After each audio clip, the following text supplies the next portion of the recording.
Jimmy the hamster. Oh, James Maxwell, Dr. Ginger Hamster on the Twitter and minds.com. Oh, my Buzzfeed. Got to thank Barbara for U2C for her video on this, and I just had to take a swing at it myself because I just love Buzzfeed. Buzzfeed is cancer. It's like instant cancer. You know, you read Buzzfeed and you die. It's just that simple. Well, here's an article. Oh, I think you're going to love this. 11 simple things men can do for feminism. How about the 11 simple things feminism can do for men? After all, they tell us, oh, no. Feminism isn't just about women. It's about men, too. Where's that article, BuzzFeed? Oh, yeah. Beatriz Serrano is the author of this article. It's a Spanish lady here. From Redactora de Buzzfeed, España. So there you go. So it's an English translation from Spanish, so that's probably why it doesn't make any sense, but let's go through it.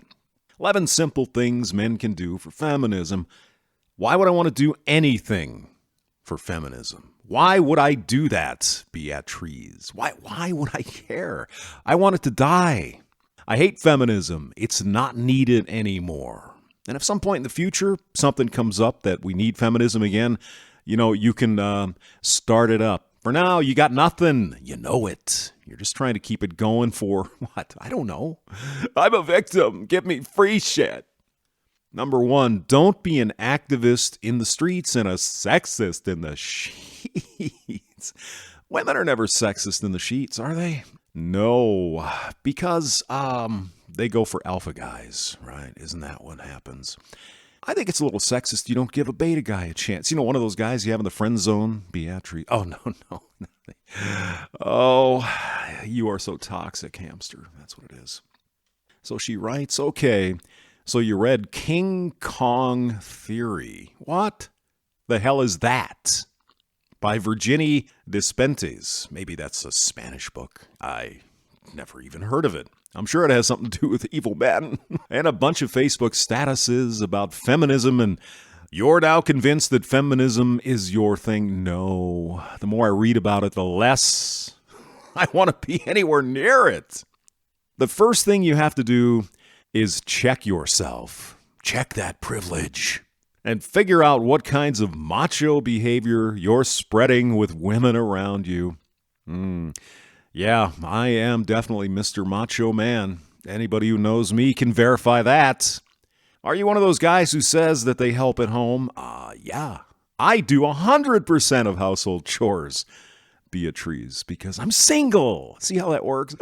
Men are incapable of doing their own laundry. Really? Talk to your partner and start doing 50% of the household chores. Okay, when she starts doing 50% of the outside household chores. Isn't that fair? Oh, no, you oppressive shitlord, you. Do you still give your dirty laundry to your mom because it's what she's always done? No, of course I don't. And even when I was in college, I would want to do the clothes myself. Oh, no, bring the clothes home. I'll do them for you, little James, because I love you. I'm your mama. What are you going to say? No, Mom? Then you don't love me. You don't want me to do your clothes. You can't win. That's feminism for you. Oh, God. Do you take on 50% of the child care responsibilities? No, I didn't. I was working 4 jobs. So I think I did my share when I was married. Beatrice. Just, I'm just saying. When a woman gets angry, do you assume it's because she's on her period? Yes, I do. Yes, I do. Or because she needs to get laid, that's none of my business. But the period thing, that's real.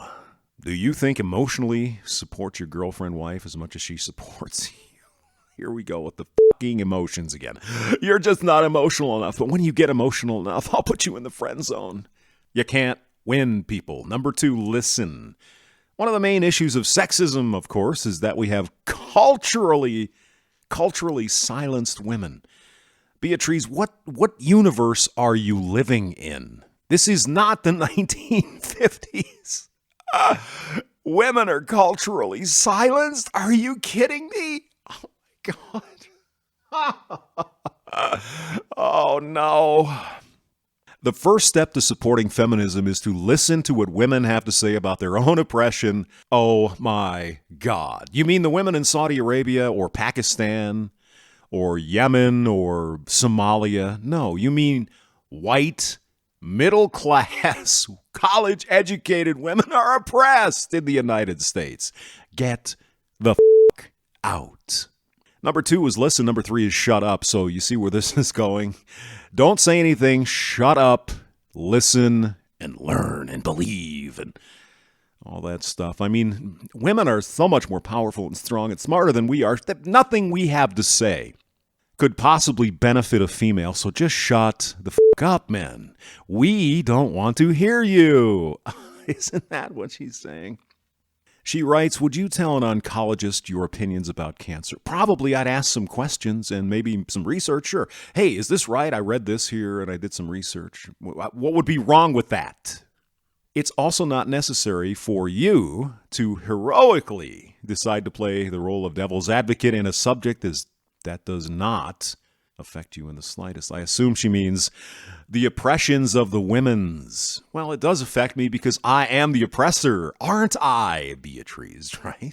I'm a white man. So I'm keeping them women's in the kitchen, barefoot and pregnant. Isn't that what you believe?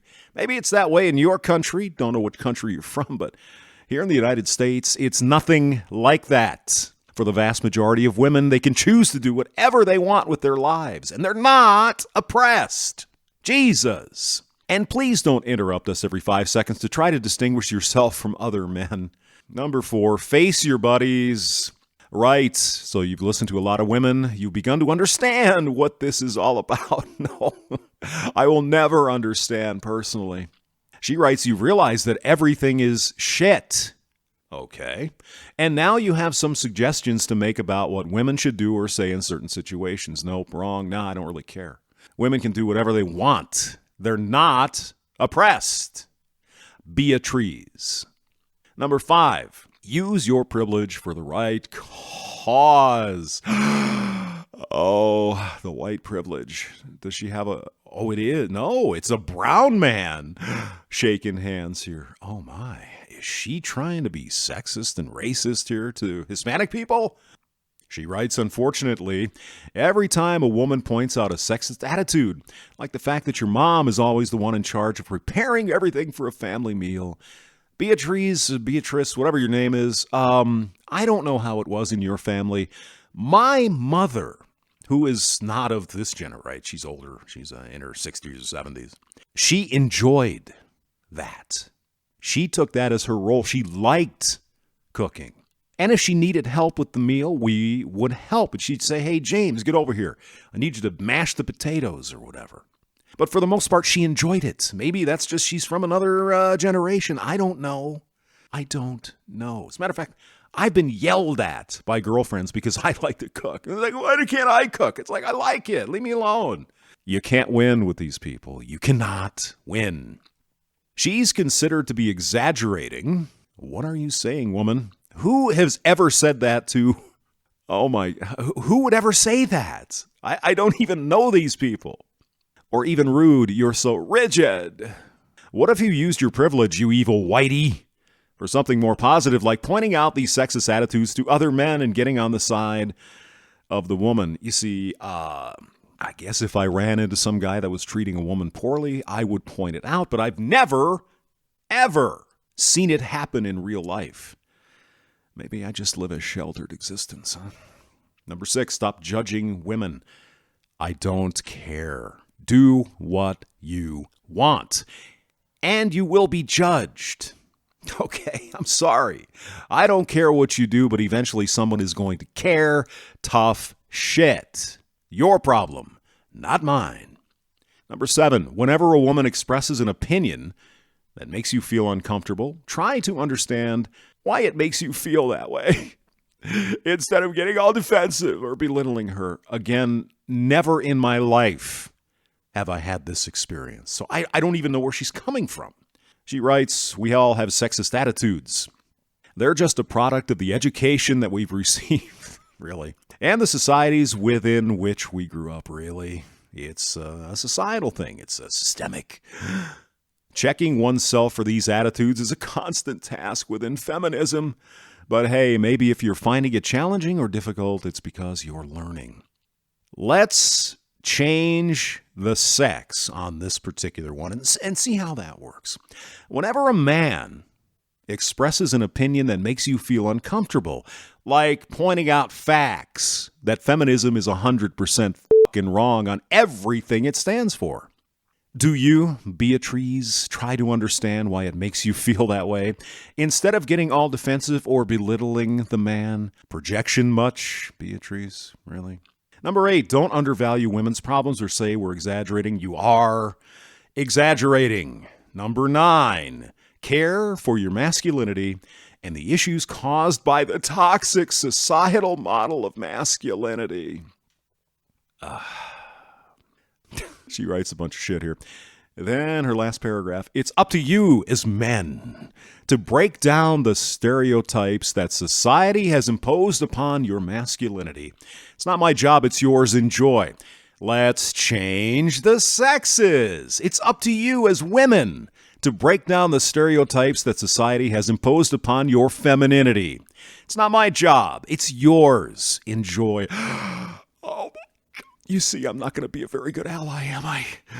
Number 10, yield your space and understand that you're not the center of the universe. Oh my God. Is this whole article projecting? I believe it is. We, women, are heard less than men.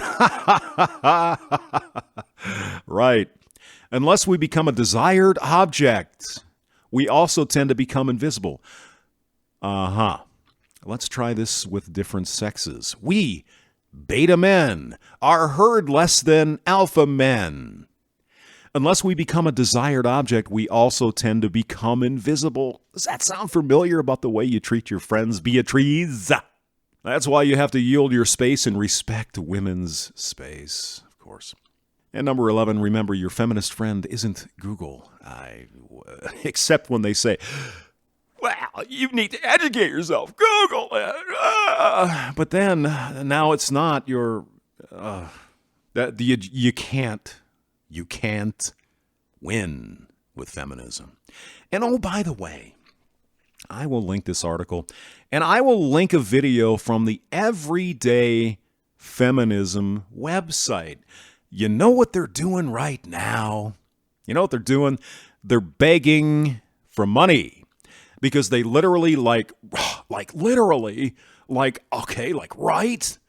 are going to go out of business at the end of May if they don't raise some money. And of course, it's patriarchal oppression that's causing this, right? It's not that nobody goes there and reads their garbage. No. It's evil men somehow.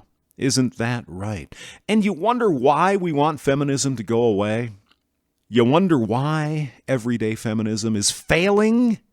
You read articles like this, and most rational people are like, what the fuck are you talking about? James Maxwell, thanks for listening.